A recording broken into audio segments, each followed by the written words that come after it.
কয়েক দশক ধরে নিষেধাজ্ঞা ও ৬ মাস ধরে ক্রমাগত বোমা চালিয়েও ইরানের নেতৃত্বকে তাদের অবস্থান থেকে সরাতে পারেনি যুক্তরাষ্ট্র।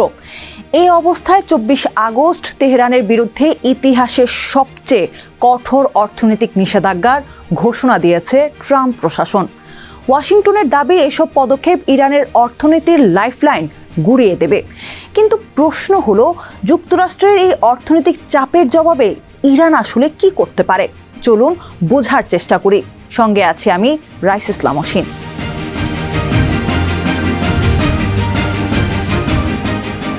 ৬০ ব্যক্তি, প্রতিষ্ঠান ও জাহাজের উপর নতুন করে নিষেধাজ্ঞা দেওয়ার পাশাপাশি মার্কিন অর্থমন্ত্রী স্কট বেসেন্ট হুঁশিয়ারি দিয়ে বলেছেন, ইরানের সঙ্গে বাণিজ্য চালিয়ে যাওয়া দেশগুলোকে আগামীতে বিচ্ছিন্ন করে দেয়া হবে ডলারের উপর নির্ভরশীল বৈশ্বিক আর্থিক ব্যবস্থা থেকে। নতুন এই হুমকির পর পাল্টা ব্যবস্থা নেয়ার হুঙ্কার দিয়েছে ইরান। সাবেক আইআরজিসি প্রধান ও সুপ্রিম ন্যাশনাল সিকিউরিটি কাউন্সিলের সাবেক সচিব মহসিন রেজাই বলেন, অর্থনৈতিক যুদ্ধ চলতে থাকলে এক ফোঁটা তেলও রপ্তানি হতে দেয়া হবে না হরমুজ প্রণালী দিয়ে কিংবা পারস্য উপসাগরের অন্য কোনো জায়গা দিয়েও নয়। অন্যদিকে ইরানের অর্থমন্ত্রী আলী মাদানি জাদেহ বলেন, আমরা যুক্তরাষ্ট্রের নিষেধাজ্ঞার জন্য পুরোপুরি প্রস্তুত। ইরানের নিজস্ব কিছু হাতিয়ার আছে এবং তারা এই খেলায় কিভাবে পাল্টা ব্যবস্থা নিতে হয় তা জানে। আমাদের প্রতিরক্ষা এখন আর শুধু আত্মরক্ষামূলক নয়, শত্রুদের হামলার জন্য অপেক্ষা করা উচিত।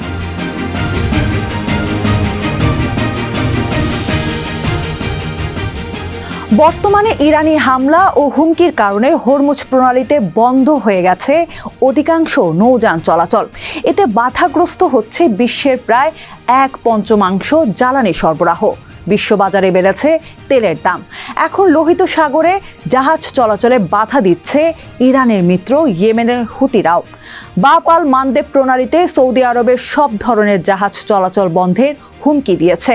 শুধু হুমকিই নয়, ২৪ আগস্ট সৌদি আরবের প্রধান লোহিত সাগরীয় তেল টার্মিনাল ইয়ানবুর কাছে একটি জাহাজে হামলাও চালিয়েছে তারা। এর আগে আগস্টের শুরুতে সুয়েজ খালের কাছেও ঘটে একটি ড্রোন হামলা। এতে বেশ বেকায়দায় পড়েছে জাহাজ কোম্পানিগুলো। এই অবস্থায় হরমুজের পর এই রুটগুলোতেও যদি ঝুঁকি বাড়ে, তাহলে বিশ্ববাজারে তেলের দাম কোথায় গিয়ে ঠেকবে তা নিয়েই এখন দুশ্চিন্তায় সবাই।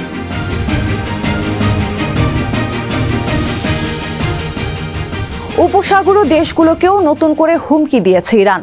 হুঁশিয়ারি দিয়ে বলেছে, যুক্তরাষ্ট্রের সঙ্গে মিলে যারা তাদের অর্থনীতি দুর্বল করার চেষ্টা করবে তাদের বিরুদ্ধে নেওয়া হবে ভূমিকম্পের মতো শক্তিশালী প্রতিশোধ।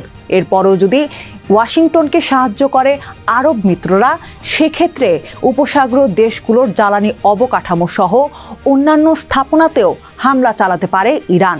এতে বিশ্ববাজারে আরও বাড়তে পারে জ্বালানির দাম। প্রচণ্ড রাজনৈতিক চাপের মুখে পড়তে পারেন মার্কিন প্রেসিডেন্ট ডোনাল্ড ট্রাম্প।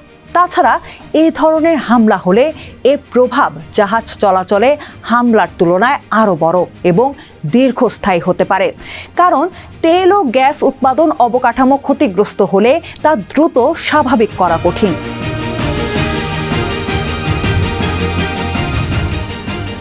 ইরানের ক্ষেপণাস্ত্র ও ড্রোনের আওতার বাইরে রয়েছে বেশিরভাগ পশ্চিমা দেশ।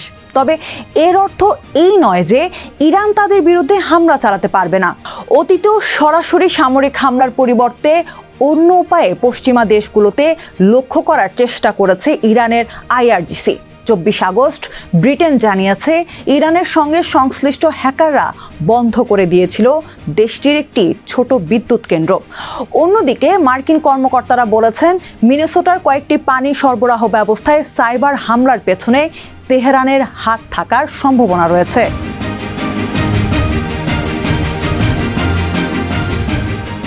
কয়েক দশক ধরে পশ্চিমা নিষেধাজ্ঞার পরও অর্থনৈতিকভাবে ইরানের টিকে থাকার পেছনে রয়েছে চীনের গুরুত্বপূর্ণ ভূমিকা।